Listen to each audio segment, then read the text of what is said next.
ಓಂ ನಮಃ ಶಿವಾಯ್. ಭಾರತ್ ಮಾತಾ ಶಿವಶಕ್ತಿ ಅವತಾರ್. ಓಂ. ಪಿತಾಶ್ರೀ ಶಿವ ತಂದೆಯ ನೆನಪಿದೆಯೇ? ಶಿವ ಬಾಬಾರವರ ವಾಣಿ. ಮುರಳಿಯ ದಿನಾಂಕ 7/6/2026. ಬೆಳಗಿನ ತರಗತಿ. Revise course 20/7/2023. ಓಂ ನಮಃ ಶಿವಾಯ. ಪ್ರೀತಿಯ ವ್ಯಾಖ್ಯಾನ. ಮಕ್ಕಳಿಗೆ ಪ್ರೀತಿಯ ರಿಟರ್ನ್ ನೀಡಿ ತಮ್ಮ ಸಮಾನರನ್ನಾಗಿ ಮಾಡುವ ಶಿಕ್ಷಣ ನೀಡುವವರು ಕೇವಲ ಒಂದೇ ವಿಷಯವಾದ ನಿಸ್ವಾರ್ಥ ಪ್ರೀತಿಯ ವ್ಯಾಖ್ಯಾನವನ್ನು ತಿಳಿಸುವ ಪರಮಪ್ರಿಯ ಶಿವಬಾಬಾ ಹೇಳುತ್ತಾರೆ. ಒಳ್ಳೆಯದು. ಎಲ್ಲರೂ ಖುಷಿಯಾಗಿದ್ದೀರಾ? ತಂದೆಯೊಂದಿಗೆ ಪ್ರೀತಿ ಇದೆಯೇ? ಪ್ರೀತಿ ಇದೆ ಎಂದೇ ತಂದೆಯ ಬಳಿ ಬಂದು ತಲುಪಿದ್ದೀರಿ ಅಲ್ಲವೇ? ಪ್ರೀತಿ ಇಲ್ಲದೆ ಯಾರನ್ನಾದರೂ ಮಿಲನ ಮಾಡುವ ಅವಶ್ಯಕತೆ ಏನಿದೆ? ತಂದೆಯ ಮೇಲೆ ತುಂಬಾ ಪ್ರೀತಿ ಇದೆ, ಆದ್ದರಿಂದಲೇ ತಲುಪಿದ್ದೀರಿ ಅಲ್ಲವೇ?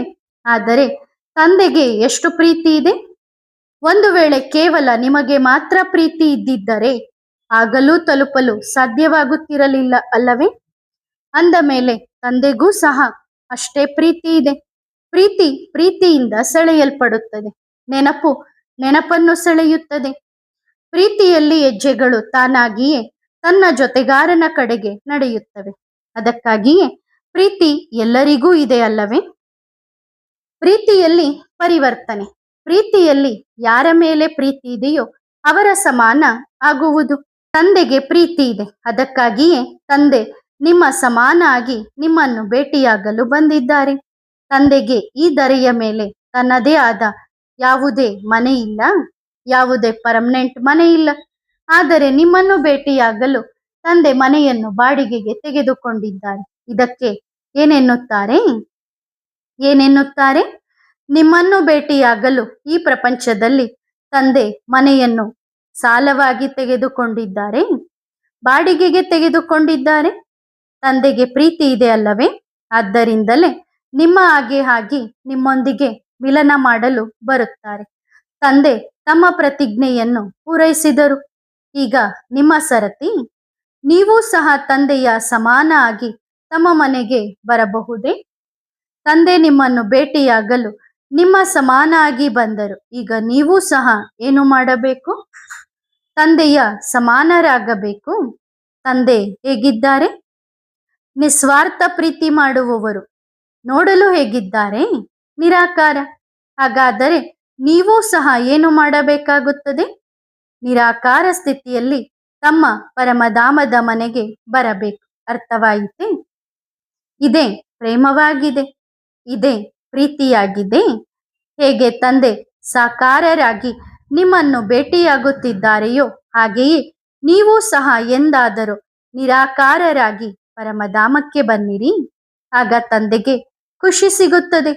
ತಂದೆ ಬಂದಾಗ ನಿಮಗೆ ಖುಷಿಯಾಗುತ್ತದೆಯೇ? ಖುಷಿ ಸಿಗುತ್ತದೆಯೇ? ಒಬ್ಬಿಬ್ಬರಿಗೋ ಅಥವಾ ಎಲ್ಲರಿಗೋ? ಎಷ್ಟು ಖುಷಿ ಸಿಗುತ್ತದೆ? ಬಹಳ ಖುಷಿ. ಎಷ್ಟೊಂದು ತಯಾರಿ ನಡೆಸುತ್ತೀರಿ? ಖುಷಿಯಲ್ಲಿ ಕುಣಿಯುತ್ತೀರಿ ಬಾಬಾ ಬರುತ್ತಾರೆ ಎಂದು. ಹಾಗಾದರೆ ಯಾವಾಗ ನೀವು ನಿರಾಕಾರ ಸ್ಥಿತಿಯಲ್ಲಿ ತಂದೆಯ ಬಳಿ ಬಂದು ತಂದೆಯ ಮನೆಗೆ ಬರುತ್ತೀರೋ ಆಗ ತಂದೆಗೆ ಎಷ್ಟು ಆಗುತ್ತದೆಯೇ? ಆದ್ದರಿಂದ ಈ ಅಭ್ಯಾಸವನ್ನು ಬಾರಿ ಬಾರಿಗೂ ಮಾಡಬೇಕು. ನಾನು ನಿರಾಕಾರ ಆತ್ಮನಾಗಿ ನನ್ನ ಮನೆಯ ಯಾತ್ರೆಗೆ ಹೊರಟಿದ್ದೇನೆ. ಅಲ್ಲಿ ತಂದೆಯನ್ನು ಭೇಟಿಯಾದ ಕೂಡಲೇ ನನಗೆ ಉಡುಗೊರೆ ಸಿಗುತ್ತದೆ. ದಿವ್ಯ ಗುಣಗಳ ಉಡುಗೊರೆ, ಪ್ರೀತಿಯ ಉಡುಗೊರೆ, ಶಾಂತಿಯ ಉಡುಗೊರೆ. ಈ ಎಲ್ಲ ಗುಣಗಳು ನನ್ನ ಉಡುಗೊರೆ ಆಗಿವೆ. ಅವುಗಳಿಂದ ಭರ್ಪೂರಾಗಿರಿ. ನಾನು ಆತ್ಮ ಸತ್ಯಯುಗವನ್ನು ತಲುಪುತ್ತೇನೆ. ಈ ಧರೆಯ ಮೇಲೆ ನನಗಾಗಿ ಬಹಳ ವಿಶಾಲವಾದ ಉಡುಗೊರೆ ಇದೆ ಮತ್ತು ಈ ಉಡುಗೊರೆಯನ್ನು ಬೇರೆ ಯಾವುದೇ ಆತ್ಮ ಅಥವಾ ಧರ್ಮಾತ್ಮ ನೀಡಲು ಸಾಧ್ಯವಿಲ್ಲ. ಇದು ಕೇವಲ ಪರಮಾತ್ಮನ ಬಳಿ ಇದೆ. ನಿಮಗಾಗಿ ಪರಮಧಾಮದಲ್ಲಿ ಬಹಳ ದೊಡ್ಡ ಉಡುಗೊರೆ ಇದೆ. ಪ್ರೀತಿ ಇದ್ದರೆ ಉಡುಗೊರೆಯನ್ನು ತೆಗೆದುಕೊಳ್ಳಲು ತಲುಪಿರಿ ಮತ್ತು ತಂದೆಯನ್ನು ಅಪ್ಪಿಕೊಳ್ಳಲು ಸಹ ಬಂದು ತಲುಪಿರಿ. ಪ್ರೀತಿಯ ವ್ಯಾಖ್ಯಾನವಾಗಿದೆ, ನೀವು ಹೇಳಿದಂತೆ ನೀವು ಹೇಗಿದ್ದೀರೋ ನನಗೆ ಅದು ಸ್ವೀಕಾರವಿದೆ. ನೀವು ಹೇಗಿದ್ದೀರಿ? ತಂದೆ ಪ್ರತಿ ಆತ್ಮನನ್ನು ಸ್ವೀಕರಿಸಿದರು ಅಲ್ಲವೇ? ಮತ್ತು ತಮ್ಮ ಸಮಾನ ಮಾಡುವ ಪರಿಶ್ರಮವನ್ನು ತಂದೆ ಮಾಡುತ್ತಿದ್ದಾರೆ. ನಿಮ್ಮನ್ನು ಭೇಟಿಯಾಗುವ ಪರಿಶ್ರಮ. ಆದ್ದರಿಂದ ಪ್ರೀತಿಯ ವ್ಯಾಖ್ಯಾನ, ಇದು ವ್ಯಾಪಾರವಲ್ಲ, ಇದು ಪ್ರೀತಿ. ಒಬ್ಬರನ್ನೊಬ್ಬರು ಸಮಾನ ಮಾಡಿಕೊಳ್ಳುವುದು. ಪ್ರೀತಿ ಎಂದರೇನು? ಎಲ್ಲಿ ಪ್ರೇಮಿ ಕರೆಯುತ್ತಾರೆಯೋ ಅಲ್ಲಿಗೆ ರೆಕ್ಕೆ ಕಟ್ಟಿಕೊಂಡು ಓಡಿ ಹೋಗುವುದು. ಇದೇ ಪ್ರೀತಿ ಅಲ್ಲವೇ? ಹಾಗಾಗಿ ತಂದೆ ಸಹ ನಿಮ್ಮನ್ನು ತುಂಬಾ ಪ್ರೀತಿಸುತ್ತಾರೆ. ತಂದೆ ಪರಮಧಾಮಕ್ಕೆ ಬನ್ನಿ ಎಂದು ಕರೆದಿದ್ದಾರೆ.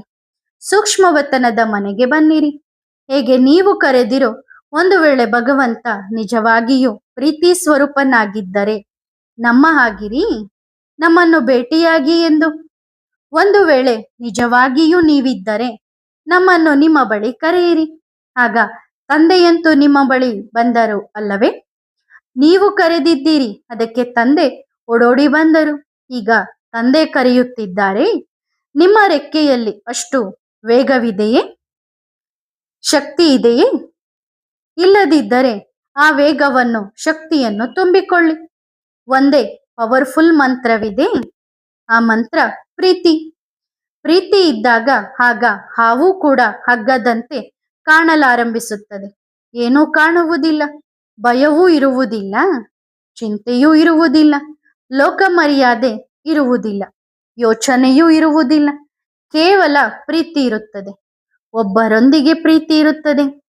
ಕೇವಲ ಪ್ರೀತಿ ಇರುತ್ತದೆ, ಮತ್ತೇನೂ ಇರುವುದಿಲ್ಲ. ಅಷ್ಟು ಪ್ರೀತಿ ಇದೆಯೇ? ಎಲ್ಲ ಸಬ್ಜೆಕ್ಟ್ಗಳನ್ನು ಸಮಾಪ್ತಿ ಮಾಡಿ ಒಂದೇ ಸಬ್ಜೆಕ್ಟ್, ಕೇವಲ ಪ್ರೀತಿ. ಅದು ಕೂಡ ನಿಸ್ವಾರ್ಥ ಪ್ರೀತಿ. ಸ್ವಾರ್ಥದ ಪ್ರೀತಿ ಬಹಳ ಭಾರವಾಗಿರುತ್ತದೆ. ಆತ್ಮವನ್ನು ಮೇಲೆ ಹಾರಲು ಬಿಡುವುದಿಲ್ಲ. ರೆಕ್ಕೆಗಳಲ್ಲಿ ಸ್ವಾರ್ಥದ ಹೊರೆ ಹೆಚ್ಚಾಗುತ್ತದೆ. ಯಾವಾಗ ಸ್ವಾರ್ಥ ಮುಗಿದು ಹೋಗುತ್ತದೆಯೋ ಆಗ ಕೇವಲ ಪ್ರೀತಿ ಉಳಿಯುತ್ತದೆ. ಮತ್ತು ಪ್ರೀತಿಯಲ್ಲಿ ಅಷ್ಟು ಶಕ್ತಿ ಇರುತ್ತದೆ. ಎಷ್ಟು? ಯಾರು ನಾನು ಈ ಧರೆಯ ಮೇಲೆ ಬರುವುದಿಲ್ಲ ಎಂಬ ಸಂಕಲ್ಪ ಮಾಡಿಕೊಂಡು ಕುಳಿತಿದ್ದಾರೋ ಅವರು ಸಹ ಬಂದು ಬಿಟ್ಟರು. ಯಾವುದರಲ್ಲಿ ಬಂದರು? ಪ್ರೀತಿಯಲ್ಲಿ. ಪ್ರೀತಿಯನ್ನು ಗುರುತಿಸಿ. ಪ್ರೀತಿಯ ಅರ್ಥವೇನು? ನಿಮಗೆ ತಂದೆಯ ಮೇಲೆ ಪ್ರೀತಿ ಇದೆಯಲ್ಲವೇ? ಇದೆ ತಾನೆ? ಇದೆ. ನಿಮಗೆ ತಂದೆಯಿಂದ ಏನು ಬೇಕು? ಏಕೆ ಪ್ರೀತಿ ಇದೆ? ಏಕೆ ಪ್ರೀತಿ ಇದೆ ಎಂದು ಗೊತ್ತಿಲ್ಲ ಅಲ್ಲವೇ? ಸುಮ್ಮನೆ ಪ್ರೀತಿ ಇದೆ. ತಾನಾಗಿಯೇ ಪ್ರೀತಿ ಇದೆ ಅಲ್ಲವೇ? ಏಕೆ ಇದೆ ಎಂದು ತಿಳಿದಿಲ್ಲ. ಆದರೆ ಪ್ರೀತಿ ಬಹಳಷ್ಟಿದೆ. ಕಾರಣವೇನು? ತಂದೆಯನ್ನು ನೋಡಿದ ಕೂಡಲೇ ಕಣ್ಣು ಮತ್ತು ಹೃದಯ ಏಕೆ ತುಂಬಿ ಬರುತ್ತದೆ? ಏಕೆಂದರೆ ತಂದೆಯ ಮೇಲೆ ಪ್ರೀತಿ ಇದೆ. ಪ್ರೀತಿ ಇದೆ, ಆದರೆ ಏಕೆ? ಏಕೆ ಪ್ರೀತಿ ಇದೆ? ನಿಮಗೇನಾದರೂ ದುರಾಸೆ ಇದೆಯೇ?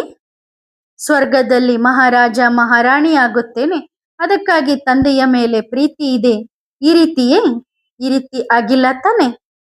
ಅಥವಾ ತಂದೆಯಿಂದ ಏನಾದರೂ ಪ್ರಾಪರ್ಟಿ, ಹಣ, ಸಂಪತ್ತು ಸಿಗುತ್ತದೆ, ಅದಕ್ಕಾಗಿ ತಂದೆಯ ಮೇಲೆ ಪ್ರೀತಿ ಇದೆನಾ? ಇಲ್ಲ, ಇದೂ ಸಹ ಅಲ್ಲ. ಹಾಗಾದರೆ ಪ್ರೀತಿ ಏಕಿದೆ? ಸ್ವಾಭಾವಿಕವಾಗಿದೆ. ಬಾಬಾ ನ್ಯಾಚುರಲ್ ಆಗಿದ್ದಾರೆ. ಏಕಿದೆ? ನನ್ನ ಬಾಬಾ ಆಗಿದ್ದಾರೆ. ಪ್ರೀತಿ ಏಕಿದೆ? ಸಂಬಂಧದಲ್ಲಿಯೂ ಪ್ರೀತಿ ಇರುತ್ತದೆ. ಸಂಬಂಧ ಇಲ್ಲದಿದ್ದರೆ ಪ್ರೀತಿ ಎಲ್ಲಿಂದ ಬರುತ್ತದೆ? ಮೊದಲ ಸಂಬಂಧ ಯಾವುದಾಗಿದೆ? ತಂದೆ ಮತ್ತು ಮಗುವಿನ ಸಂಬಂಧವಾಗಿದೆ. ಆದ್ದರಿಂದಲೇ ಪ್ರೀತಿ ಇದೆ ಅಲ್ಲವೇ? ತಂದೆ ಮತ್ತು ಮಗುವಿನ ಸಂಬಂಧ. ಆದರೆ ಪ್ರಪಂಚದಲ್ಲಿಯೂ ತಂದೆ ಮತ್ತು ಮಗುವಿನ ಸಂಬಂಧವಿದೆ. ಹಾಗಾದರೆ ಅವರ ಪ್ರೀತಿ ಇರುತ್ತದೆಯೇ? ಇರುತ್ತದೆಯೇ? ಸ್ವಾರ್ಥದ ಪ್ರೀತಿ ಇರುತ್ತದೆ. ಸ್ವಾರ್ಥದ್ದಾಗಿರುತ್ತದೆ. ಏಕೆ? ಏಕೆ ಸ್ವಾರ್ಥದ್ದಾಗಿರುತ್ತದೆ? ಮಗುವಿಗೆ ಲೌಕಿಕ ಪ್ರಪಂಚದಲ್ಲಿ ತಂದೆಯೊಂದಿಗೆ ಏಕೆ ಸ್ವಾರ್ಥದ ಪ್ರೀತಿ ಇರುತ್ತದೆ? ಮಕ್ಕಳು ಹೇಳಿದ್ರು, ತಂದೆಯದ್ದು ಸ್ವಾರ್ಥ ಇರುತ್ತದಲ್ಲವೇ ಬಾಬಾ? ತಂದೆಗೂ ಸ್ವಾರ್ಥವಿರುತ್ತದೆ. ಮಗು ದೊಡ್ಡವನಾಗಿ ನನ್ನ ಸೇವೆ ಮಾಡುತ್ತಾನೆ ಮತ್ತು ಮಗುವಿಗೂ ಸ್ವಾರ್ಥ ಇರುತ್ತದೆ. ತಂದೆಯ ಈ ಎಲ್ಲಾ ಪ್ರಾಪರ್ಟಿ ನನಗೆ ಸಿಗುತ್ತದೆ ಎಂದು. ಲೌಕಿಕ ಪ್ರಪಂಚದ ಸಂಬಂಧಗಳಲ್ಲಿಯೂ ಸ್ವಾರ್ಥವಿದೆ. ಆದರೆ ತಂದೆಯ ಪ್ರೀತಿಯಲ್ಲಿ, ತಂದೆಯ ಸಂಬಂಧದಲ್ಲಿ ಯಾವುದೇ ಸ್ವಾರ್ಥವಿಲ್ಲ. ಆದ್ದರಿಂದ ಅಂತಹ ನಿಸ್ವಾರ್ಥ ಪ್ರೀತಿ ಮಾಡಬೇಕು.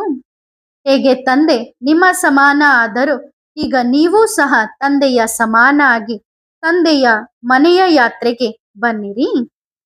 ಇಂತಹ ನಿಸ್ವಾರ್ಥ ಸತ್ಯ ಪ್ರೇಮಿಗಳಿಗೆ ಪರಮಧಾಮ ನಿವಾಸಿಯ ಮಧುರಾತಿ ಮಧುರವಾದ ನೆನಪು ಪ್ರೀತಿ, ರಸಭರಿತ ನೆನಪು ಪ್ರೀತಿ ಮತ್ತು ಯಾರೆಲ್ಲ ತಂದೆಯ ಕಾರ್ಯದಲ್ಲಿ ಸಹಯೋಗಿಗಳು, ಇದು ತಂದೆಯದ್ದಲ್ಲ, ನಿಮ್ಮ ಕಾರ್ಯವಾಗಿದೆ.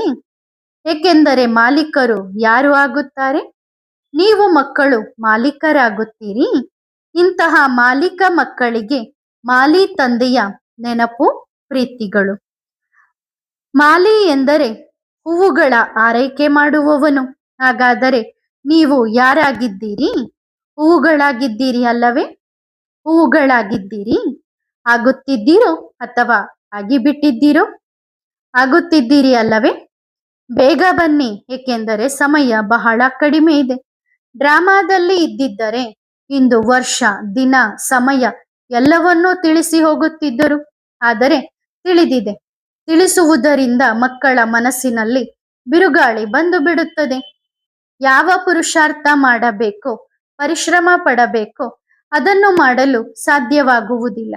ಅದಕ್ಕಾಗಿಯೇ ಸಮಯ ಕಡಿಮೆ ಇದೆ. ಬೇಗ ಕವರ್ ಮಾಡಿಕೊಳ್ಳಬೇಕು. ತಂದೆ ಜೊತೆಗಿದ್ದಾರೆ.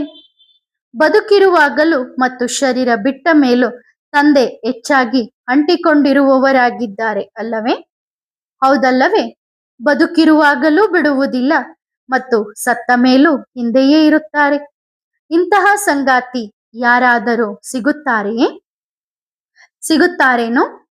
ಯಾವಾಗ ಭೂಮಿಯ ಮೇಲೆ ನೀವು ಬಂದಿದ್ದೀರೋ ಅಂದಿನಿಂದ ತಂದೆ ಹಿಂದೆಯೇ ಬಿದ್ದಿದ್ದಾರೆ.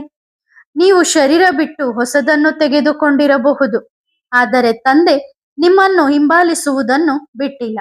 ಇಂತಹ ಜೊತೆಗಾರ ಎಂದಾದರೂ ಸಿಗುತ್ತಾರೇನೋ? ಎಂದಿಗೂ ಸಿಗುವುದಿಲ್ಲ.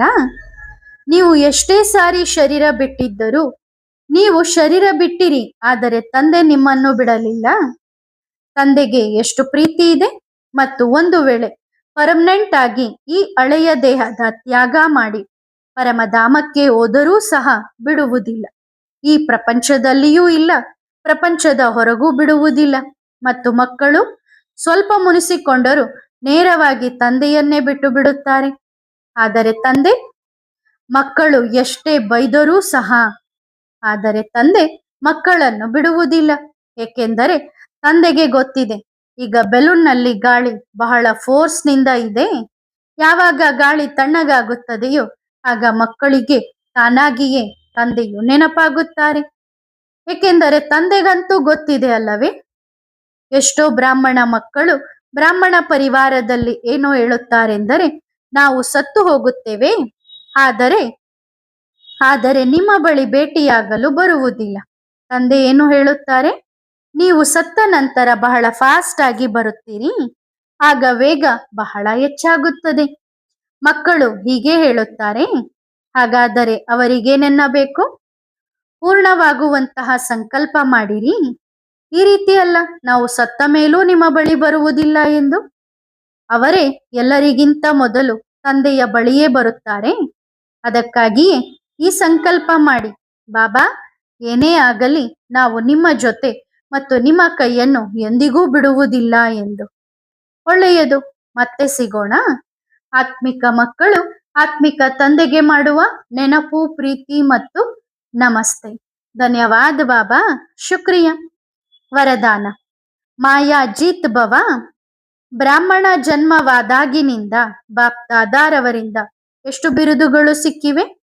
ಒಂದು ವೇಳೆ ಪ್ರತಿದಿನ ಅಮೃತ ವೇಳೆ ನಿಮ್ಮ ಯಾವುದಾದರೊಂದು ಬಿರುದನ್ನು ಸ್ಮೃತಿಯಲ್ಲಿ ತಂದುಕೊಂಡು ಮಂಥನ ಮಾಡುತ್ತಿದ್ದರೆ, ಮಂಥನ ಶಕ್ತಿಯಿಂದ ಬುದ್ಧಿಯು ಸದಾ ಶಕ್ತಿಶಾಲಿಯಾಗಿರುತ್ತದೆ ಮತ್ತು ಶಕ್ತಿಶಾಲಿ ಬುದ್ಧಿಯ ಮೇಲೆ ಮಾಯೆಯು ಆಕ್ರಮಣ ಮಾಡಲು ಸಾಧ್ಯವಿಲ್ಲ. ಆದ್ದರಿಂದ ಪ್ರತಿದಿನ ನಿಮ್ಮ ಸ್ವಮಾನ ಅಥವಾ ಬಿರುದುಗಳನ್ನು ಮಂಥನ ಮಾಡಿ ಸ್ವರೂಪರಾಗಿರಿ. ಆಗ ಮಾಯಾಜೀತಾಗುವಿರಿ. ಒಳ್ಳೆಯದು. ಓಂ ನಮಃ ಶಿವಾಯ.